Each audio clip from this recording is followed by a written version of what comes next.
Dublab.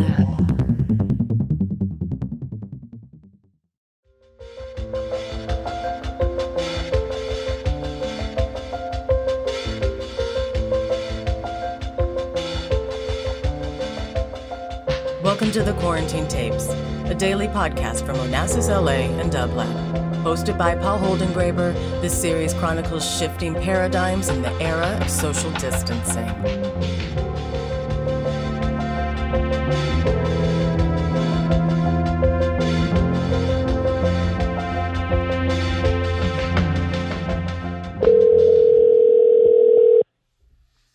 Hello.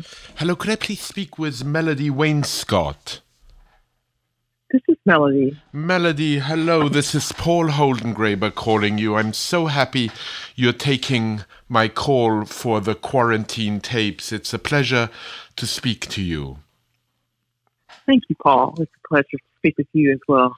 It's so wonderful to have you on the phone now and to speak about really the ways in which perhaps the world has caught up to you. In a way, what the world is experiencing now is what you have been living for a long time. Perhaps for our listeners, you could unpack what I just said. I should also say that Melody Wainscott is a biologist and a researcher, and so I would love you to expand perhaps on what I said initially. Well, I'm happy to give you some background. I was accidentally born into an isolating circumstance. My mother was ill with a lung disease, and she was so ill for her entire life that she had surgery performed at the age of 16 where they amputated the bottom half of her lungs out. She was basically a guinea pig for a disease called bronchiectasis. So, what is the disease called? I was bronchiectasis. Basically, you have so many episodes of upper respiratory infections that the tissue in the lungs it loses its elasticity and it will harbor bacteria. So you're continually dealing with bronchitis and infection in your lungs. So at that time, antibiotics had not been created that could deal with her particular problem. So she was a guinea pig at John Seeley Hospital in Galveston. We're from the Gulf Coast area and had that done.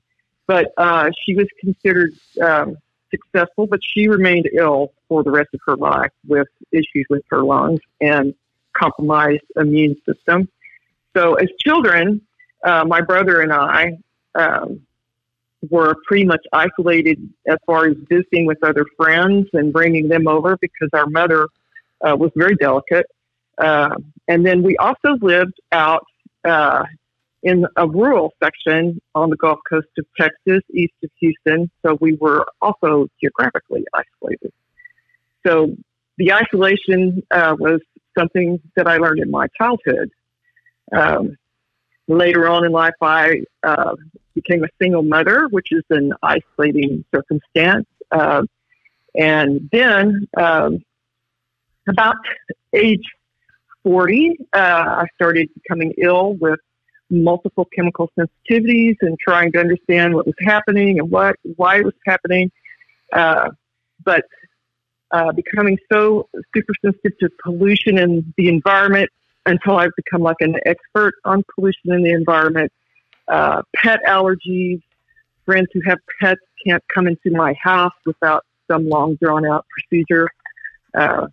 So none of these things were something that I thought, but they in fact physically isolated me. So when I say in a way the world has caught up with you, this is an explanation of that. The quarantine, in a way that people are forcefully living now on a global scale, if they respect the quarantine, that is something that is something that you've known for so long. So in a way, one could say that your expertise or your experience over a lifetime since your mother became ill when you were 16 has served you. No, it was when she was 16. Oh, when she was 16. Forgive me. She gave birth. Yeah, she gave birth to me after having the surgery, which is remarkable in and of itself. So you've lived with vulnerability and fragility, first of your mother and then of your own, for as long, right. Nearly as long as you can remember. Yes, my entire life. Right. So right now, what I'm experiencing, tell me. Of course, I feel the distress of the virus, and I do understand viruses somewhat, having been a biologist in my working career. And also having studied viruses for my master's degree, only at the humanities level. I have a great respect for this virus and understand what an RNA virus is and why it's so dangerous. But my life itself has not changed that much. That's interesting. Because I'm already isolated. It's like been trying to protect myself from pollution and allergens in the environment. I'm protecting myself from the virus already. So people are joining you. That's right. I feel like I've been in this room of, and it's not really for me. I don't see it as socially isolated. I see it as I'm physically isolated because I have all these mediums for social networking, but I'm physically isolated, and I've been in this room of physical isolation, and now I feel like the entire population is in my room. Are people turning to you for advice? They are. I have been inundated with phone calls, people, first of all, just being kind and checking up on me. And then other people, kindness, you know, in the quarantine tapes, which we began a week ago, kindness is something that comes up again and again and again. Yes, I'm so happy to see it being so expressed so widely. You know, this is what we're all hoping for, is that kindness will be the outcome. So I have been inundated with phone calls of people checking up on me, and then people wanting to know where I am, you know, in my living situation. People just, some people have been in distress at being isolated, physically isolated. Do you have advice for them? Because, you know, it's so interesting that in a way you have perfected. Well, we'll talk about this in a moment, the difference perhaps between loneliness and solitude, but you have perfected your ability of being alone. And, you know, I've quoted this line to just about all my guests so far, but Blaise Pascal, a great scientist and a great philosopher and a great thinker, said 4 centuries ago, all of humanity's problems stem from man's inability to sit quietly in a room alone. That's not a problem for you. No, but it is something that I'm thinking about, like deep diving into that statement and trying to understand it, trying to unpack it. It's quite deep. But it's not a problem for me. It's not a problem for me because I understand what I have to do to be with myself, to be with my solitude. There are certain things that I do. Would you like to know what they are? I was about to ask you, but in a way, Melody, it's marvelous. You're asking me to ask you, and I was about to ask you, so I'm asking you. Please tell me, because I think, in a way, learning how to live with oneself in a moment of crisis can be very helpful for learning how to live with oneself in a moment of seeming non-crisis. Well, maybe I should start at the beginning. Since you're a quoteaholic, you might appreciate Einstein's a quote: "The world as we have created it is a process of our thinking. It cannot be changed without changing our thinking." So all we have to do is change our thinking. And the way I did an easy task, right? It is a very difficult task. Yeah. It is an extremely difficult task to change your thinking from I'm alone, therefore I am lonely, to I'm with my solitude. And to be able to make that transition where solitude is a noun, it is a friend, and being with that, it takes a lot of work on the part of the individual. But I think hearing that someone has been successful doing that could be helpful to people who are in distress right now. So help us. So the way that I am with my solitude was understanding that I had to change my thinking because the loneliness was intense. It was quite real. So how am I going to be with my solitude? Well, I know that I have to be present. I have to be grounded in the present. And people have to find their own way how to ground themselves right here in the right now. And for me, I've found it's accomplishing mundane chores that we don't really think about as being that important. I like to cook, and I like to make everything from scratch, and that grounds me in the present, cooking, feeding myself, and taking care of myself. I like to garden. I have always raised my own food. I was raised in a garden. So I'm really into providing food for myself and going through that process. And I was a botanist in my biological career. And I want you to I talk. like to clean. I want you to talk about before we get to cleaning. I want you to talk about gardening and vegetables and feeding yourself from the product of your own garden, because I think that is a very important part of what you do. It is. It's who I am. I grew up with 3 generations, and we were all gardening, and we were organic gardening, but nobody had that verbiage at the time. So here, I am growing. I've hired someone locally. We practice social distancing. He came and tilled up the yard and in what I had designed. So I'm growing food that will be ready soon. Okra, basil to make pesto, borage flowers just to eat because they're beautiful and the bees love them and they're really good for us. And then I have sweet potatoes and several variety of squash, winter squash, that come in their own packaging, and you don't have to do anything to them but stack them on a shelf. So they last for many, many months without any kind of processing.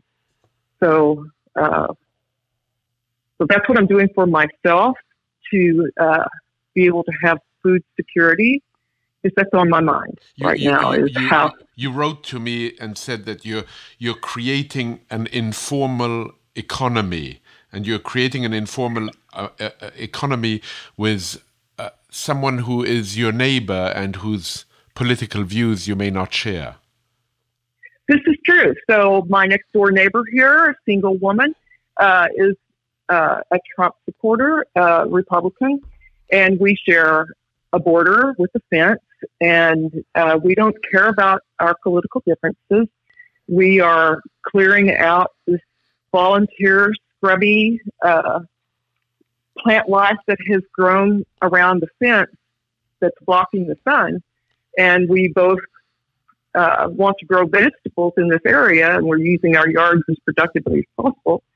So we have hired the same person who we both have the same yard man who is cleaning that up so we can have vegetable gardens right next to each other. And so that's informal economy that's the type of behavior I'm hoping to see where we drop all our differences as far as politics and religion and get down to the basics, which is we've all got to eat. So your training, not only your solitude and removal in a way from what passes for normal life, has helped you, but your training as a biologist has helped you greatly. You actually understand what we need to do at this moment. I understand we need to remain physically isolated in as much as we possibly can if we're not a front line worker. We don't have enough testing going on to really see what the data is. For instance, I live in a county right now where there's not one case reported, but we don't really know that that's true. Because people haven't been tested. I understand. That's right. It's a matter of who's been tested and who's reported that they have symptoms of it. So I'm not really trusting that there's not really anyone here. So for the next few weeks, staying out of public and isolating is imperative that we do that. Being able to be self-sufficient and have your own food through this just helps to relieve the anxiety greatly. I know also that you rely on certain writers to inform you both about the present and maybe in a larger way what we might call wise people. And I know that we, in exchanging some messages with each other, we've come upon some people we really admire, both, whether it's Robert McFarlane or Barry Lopez. They seem to inform the way you think. And then there are other writers like Spencer Wells and Suzanne Simard and Paul Stamets and Michael Pollan, all who inform the way you think about the world at the present moment.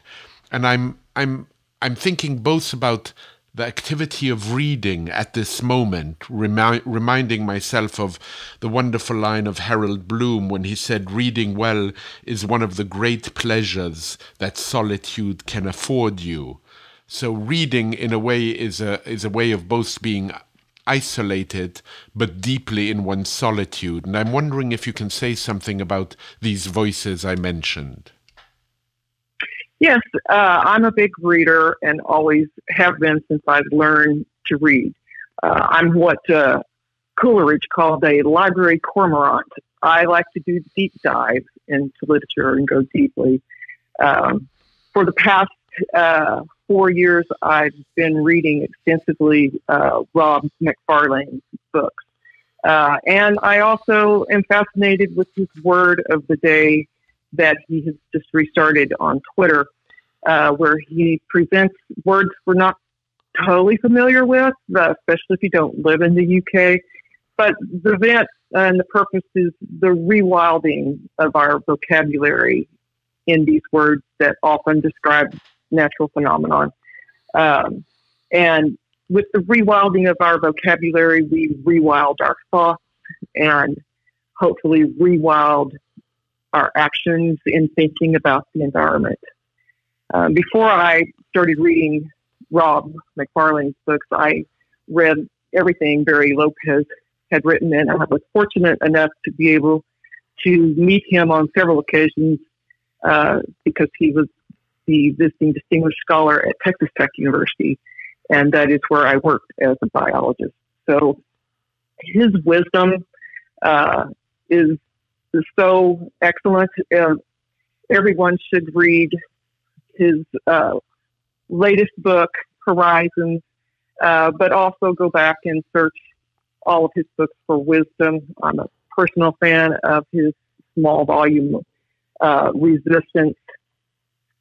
And then I'm really into the new documentary, Fantastic Fungi, which was made by Paul Stamets, mycologist, and filmed by Louis Schwartzberg. And it describes the mycelial network. You have to explain. And mushrooms. You have to explain to me what mycelium is, because I know it's an obsession and interest of yours, But forgive me, my ignorance runs deep, and I always say I have holes in my culture so it can breathe, but I really don't know what mycelium is, except that it's a fungi. Well, it's a hyphae that grows underground, one after the other, and you put a lot of them linked together, and they're mycelium, and they are a network, and they're also an image as the internet is also networked in this way. Our neurons in our brain are networked this way. It's got the same configuration. So everything in the world is filled with mycelium. They're everywhere. They're the largest kingdom in whatever number of kingdoms you subscribe to. There are more mushrooms than anything else. So they bring everything together. They're what sticks everything together. They communicate, and they're absolutely fascinating creatures.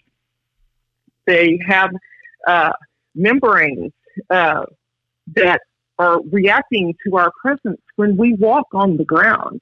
I believe Susan Simard, who discovered that trees communicate with each other through a mycelial network, says that there are like 300 miles of mycelium underneath each footstep that we take. So extraordinary. As we walk across the earth. Extraordinary. There's been such a resurgence recently, in part through Robert Macfarlane, but not only. There's such an interest now in how trees communicate with each other. The intelligence of utterly trees. Fascinating. It is fascinating. The idea that nature is intelligent is utterly fascinating, and that's what Paul Stamets believes, and he is seeking to find how to communicate with mycelium throughout the world in his research that he does. So fascinating! It really is, and reading at this moment is helping you. Yes, reading deeply right now always helps me. I'm reading Nan Shepard's The Living Mountain with a reading group on Twitter that Rob McFarlane is hosting. So having that interaction with other people on Twitter who are in this coronavirus book club together is essential. But I still, do my own deep diving into literature. I'm really expanding out. But what is interesting also is this social distancing that is happening now is bringing some people together around reading groups. There's a reading group happening now with a public space around War and Peace, Tolstoy's War and Peace, where people are reading 15 or 20 pages a day. You recently told me that you're reading with your daughter on FaceTime, and you're reading, of all books, The Capital by Karl Marx. Yes, well, that's on my homework list of where we're going to. We're right now starting with Undercommons by Fred Moten, and she's got me listening to podcasts, which I'm really big into listening to podcasts too, because I am isolated and I don't speak that much. It's great for me to hear intelligent conversation. So I'm warming up by listening to The Dig. She wants me to read Disaster Capitalism by Naomi Klein. But the first thing that she wants me to read with her is Undercommons, and then from that move into the Marx. So I want to talk. So I continue to learn. It seems quite apparent to me, Melody, that that's something that will never leave you. However isolated you may be, you people your solitude in a deep way. I'm reminded of the great sentence by the poet Marianne Moore, who said that the cure for loneliness is solitude. That's so true. I'd love you to... So true. Oh, tell me. I love the way you say "so true," because it feels like it has echoed in you. So tell me, if I were to listen to that echo, what would I hear? Well, you would hear a woman who was so lonely and in so much pain because of being physically isolated for years. And that I actually went through all of that I would hope everyone else could not have to go through all of that, and moved into understanding by changing my thinking, because someone actually told me that I need to be with my solitude. Don't be lonely, be with your solitude. And it was a revolutionary moment. It was an epiphany kind of moment for me. That then and I'm not saying it happened overnight, but I realized that I had something I could actively do besides feeling lonely. Being a scientist at this moment, as we close this conversation, I'm wondering if you have any insight or any advice or any suggestions on how people might behave over the next few weeks. What you think they should avoid without going into the direction of panic? Well, if you find that social media is causing you distress, limit your time in social media. I do that by following certain people whom I know I want to hear from, who are not going to cause me distress. Then I set up notifications, and then I just look at my notifications so that I'm not seeing real Twitter. I'm just seeing my own version of Twitter. And also, if you're feeling isolated and extremely anxious, I cannot overstate how much moving your body around helps to relieve that. Find some kind of physical exercise that you can do that you enjoy. Doesn't matter. Nobody's going to see you. Just get out there and do it. And keep learning. Keep thinking. Keep dreaming. I have a dream. Tell me. To do this. Tell me a dream. Tell me one dream in closing. Okay, so my dream is that when I do my walk around the block, I come into the proximity of the community gardens here in this area, and there is nothing going on. And having been heavily involved with the Beacon Food Forest in Seattle, Washington, and sat on the steering committee and dug out there with a shovel and everything in between, my dream is for this community here to be able to plant their own food forest, and to do that under conditions of social isolation will be challenging. But I would love to see this community have its own food security, and know that in the process of them building this, they'll build community. And the people who build community are the ones who survive the best in these types of situations. Melody, on that dream, which is a hope and which might be possible, I bid you farewell, and it's been a pleasure talking with you, a real pleasure, and I'm looking forward to communicating with you further. Thank you so much for Thank you so much for taking this time. Really, it's been most agreeable. Really, really, and I think we should encourage everybody to read some of the books that you love. I think in particular the two that I really adore are Robert Macfarlane and Barry Lopez. Melody, yes, thank you. Thank you so much. Thank you, Paul. Until soon. Stay safe. Bye-bye. Bye-bye. Bye-bye. To support this show and Dublab's progressive programming, go to dublab.com/support.